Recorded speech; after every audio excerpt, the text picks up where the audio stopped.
I'm not a morning person, but we're getting ready to go and do an egg hunt this morning at a cemetery. So getting ready, and as I'm ready here in just a second, I'm going to bring you along so you can see this beautiful cemetery and go on an Easter egg hunt with us. Okay, you ready?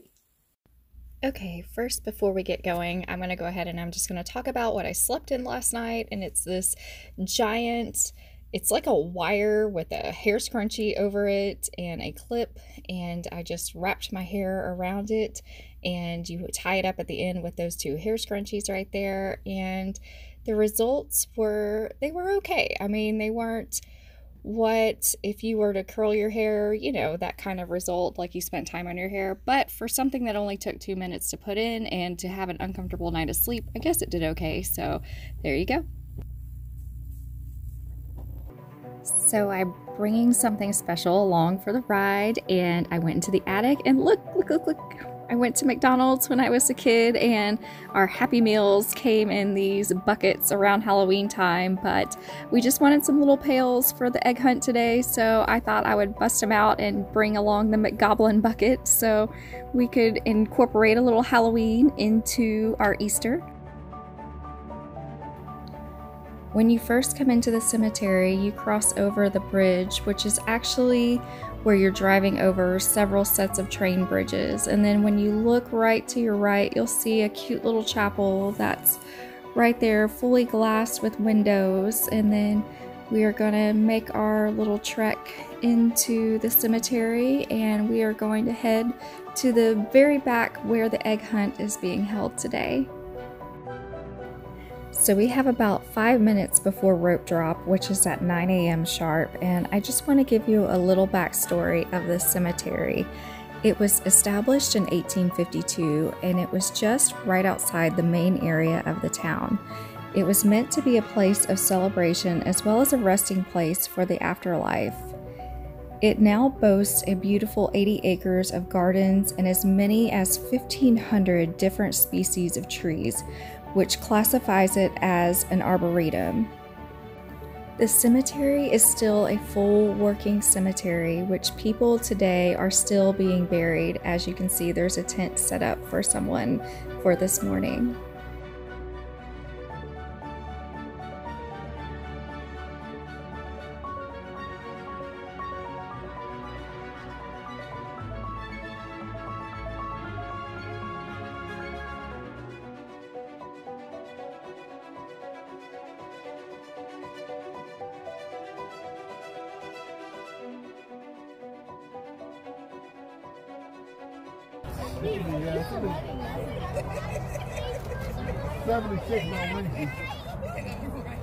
Hunt when they're all later. They should have like hit them. Yeah, that's pretty cool. There's some in the trees right So there. it's gonna work. There's a couple of things. The smaller kids, like 5 and under, if they can come over here and be in this general area, that'd be great. The older kids are gonna be in this part of the field. There are 2 golden eggs out there somewhere. Ooh. We have 2 prizes. So if you find the golden egg, bring it to me, and I will make sure you get your prize. Gotta find the golden egg. Find the golden egg. Also, So get as many eggs as you can. If you don't mind, so please donate your plastic eggs back to us so we can use them next year. Ready? Get ready? Yeah! Get set. Okay. Go! Go!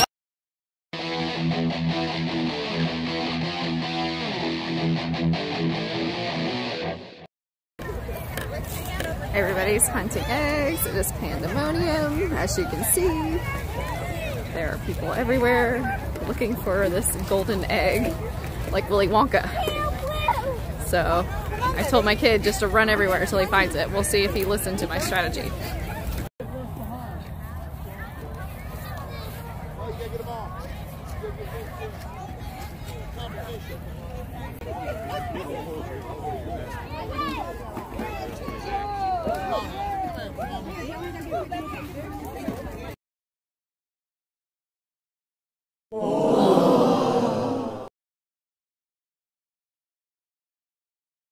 Here's the field we were just on. 10 minutes 10 minutes, it's all over.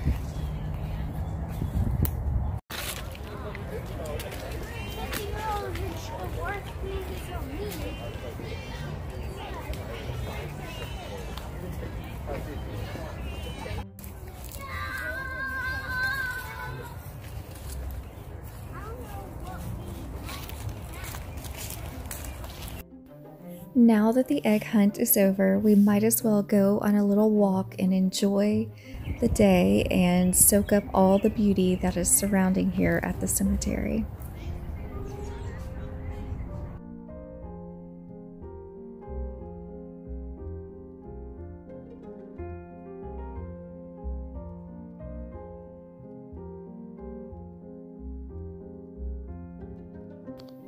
I love when you're walking around this cemetery and you just happen to stumble upon one of these parks that are just right in the middle of all the gravestones, and it doesn't even look like a cemetery when you get to these little areas.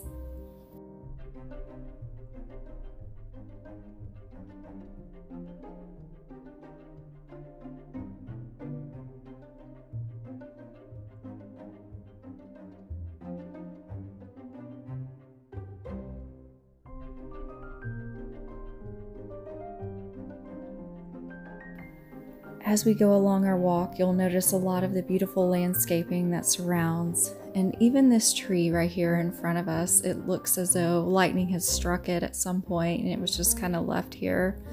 And then you'll even see these magnificent magnolia trees that are just very large and probably, I don't know, maybe 80 years or older.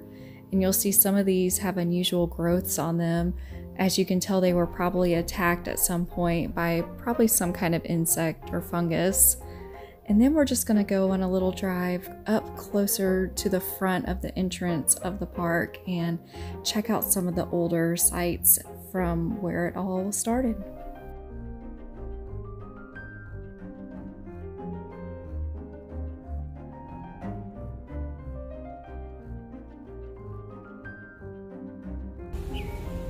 Alright, I'm walking up and approaching Lanao Circle in the cemetery, and the first thing I'm showing you here are some cradle graves, and you can see all kinds of ornate type of sculptures and graves that they have, and all different types of ornate looking decorations in the graves. Like you can tell that that one was a grapevine on the grave, and they all have different meanings. And there's some old mixed with the new, and you can tell this one right here, this cradle grave, is quite small, and it was probably a child that was buried here, and it shows the date of being 1910. And as we walk a little further into the circle, you'll see all kinds of different neat headstones, and then this one has the name Toof on it, and a lot of you I know are familiar with the name Toof but not really familiar with the last name. As you will know, a famous person's house was named after a girl that they had named Grace that they built, and so you can only imagine the man in the jumpsuit what kind of house he lived in, with of course the affiliation with the name Grace in the name. And then you'll notice these big giant squares that are carved out, and usually those are family plots, but this one came across a little strange because it only had one urn in the middle of it and maybe a couple smaller graves off into the corners, but not a whole lot in the middle of this one, which I kind of found a little fascinating. And then as we walk along, you can tell some of these are really old, and this concrete wall type structure is really neat around a lot of these graves. And this one right here just almost peaks as though it's wide open and almost as though you can see a body inside of there, but I know you can't. I know they're buried pretty far underground, but it is kind of unusual that the lid is kind of popped open like that, just slightly.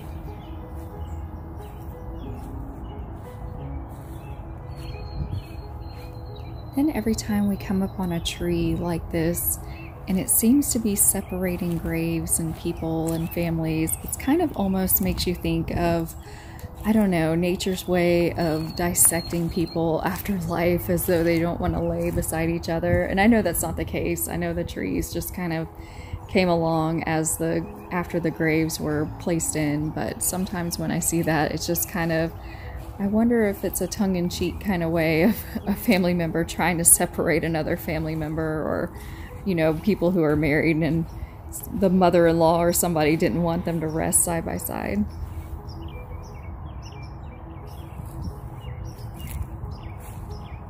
Sadly, you do see lots of children next to parents in the cemetery in this part with these cradle graves. And it looks as though the cradles were probably made even close to around the same time. So it makes you wonder if there was an illness that went through the family. I know there's a lot of yellow fever victims, but I don't know that they got them all buried in such ornate settings as the ones you see right here. In this sculpture here, now we come upon these pillars right here, right in the middle of the circle, and I'm pretty sure if you've seen a movie in the 90s with Tom Cruise, The Firm, you'll recognize these columns in the background, as it was part of one of the scenes in the movie where they were standing out here for a funeral. And this is what the columns look like today.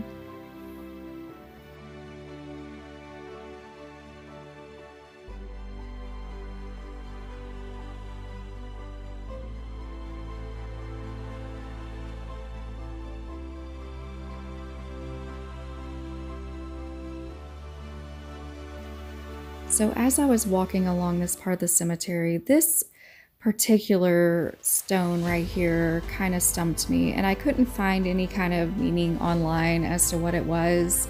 And obviously it was a small little cradle grave with an upside down urn on it. And so my only conclusion as to probably what the meaning behind it was is that it was just meant for a life that was cut short.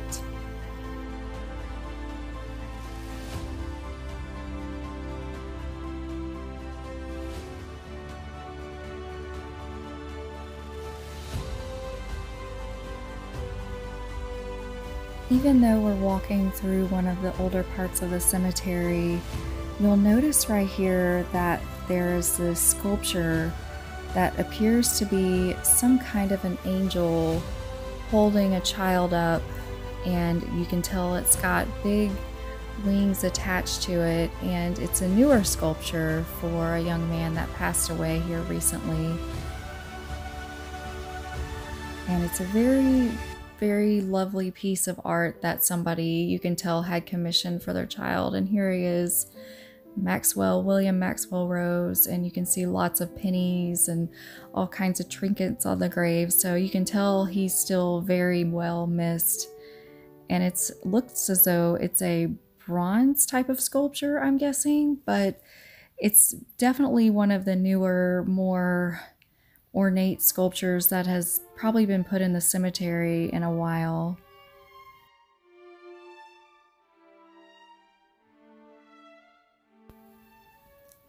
Here's a part of the cemetery that marks a mass grave for people who died victim from the yellow fever.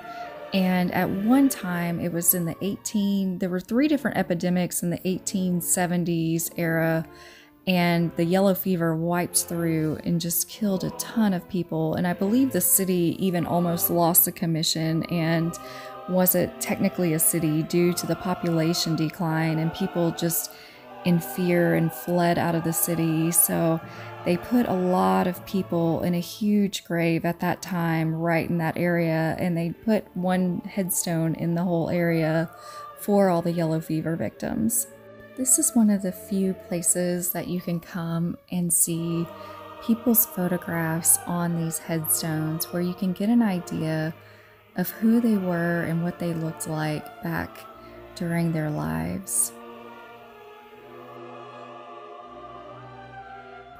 There are all kinds of people resting alongside here in Elmwood, as you can tell. I don't want to give away too many stories about too many people here, because there is an audio walking tour that you can take when you do come to the cemetery, And they also do all kinds of events like walking tours with history, as well as around Halloween time. They really do it up over here. They will light it up all through the walk paths, and they will have people dressed to the nines in character, giving different stories about different people who are buried here. So it really is a neat place to come out to visit, and a lot of people wouldn't even know this gem is a gem in the middle of Memphis, but it is something worth coming out to see. Every time I think of the Oddfellows Rest, I always think of every time somebody gets one of their old houses that they used to do their meetings at, somebody seems to find a corpse buried in the wall somewhere, as though they use these corpses for their rituals. And I don't know how, but it seems as though whenever the house gets repurposed for something else, somebody always seems to remove the corpse out of the walls or out of the closet where they were using it. This particular headstone was a little different. It had a wagon with, it looked as almost like a camp scene on it. Just something I've never seen before.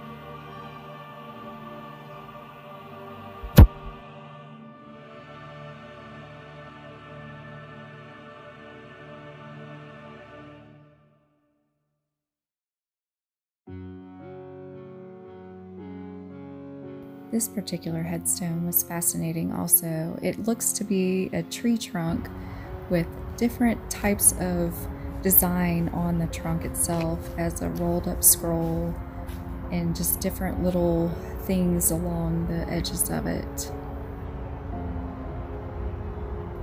As you're looking at this beautiful dogwood tree being uplifted for a moment, it kind of guided me to a grave hidden underneath this magnolia tree over here. And I've been looking for this tombstone now for a couple times that I've been out here, and it just kind of, I don't know, made me look that way, and I came right up here to it. And we're coming upon the somber story of the Tennessee Children's Home Society. The society was known to be a famous orphanage in Tennessee during the 1920s until the 1950s. It actually came about from 1924 to 1950, and it was headed by a woman named Georgia Tann. And if any of y'all have ever heard this story, it's probably one of the saddest stories you will ever hear.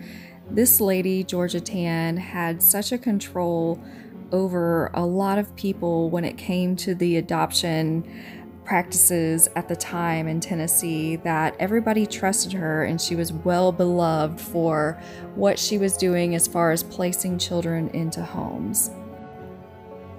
There are 19 unmarked small bodies near this grave that was put up years after all these children were just randomly buried out here after being in the custody of Georgia Tann. Children who were placed in the children's home were subject to neglect and starvation, and that's how some of them died of malnourishment. It is said, however, that anywhere from 100 to 500 died in Georgia Tann's custody, but only 19 were buried out here at Elmwood. Tann had a lucrative business out of children, and she would pick up children that were just wandering away from the home by themselves, or if there was a mother who was single and pregnant at the time and didn't have a father figure around, where women were sedated at the time during childbirth, and so she had other people help her acquire these children. She used doctors and nurses, and a lot of these women were told after they woke up and come to after childbirth that their baby didn't make it. And so, but little did they know that the child was actually taken by Tann and then placed into the children's home so Tann could make a great profit off of their loss.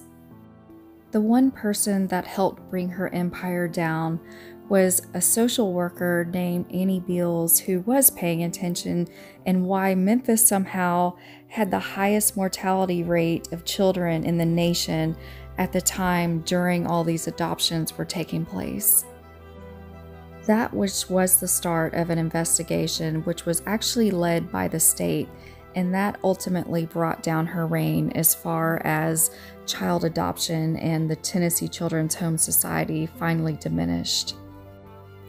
there's a link for the tour of Elmwood, and as you can see up there by the house, there's a little bell that they used to ring when people would come over the bridge, and there's the chapel again. And I am so glad you came along with me for this little tour, and thank you, each and every one of you. I hope to do this again, and I'd like to do this again closer to Halloween, and it would be a fun time. I know even though it's spring, it looks somber out, but Halloween has more of a vibe, you know, to do the cemetery tour. But thank you guys again, and until next time, bye!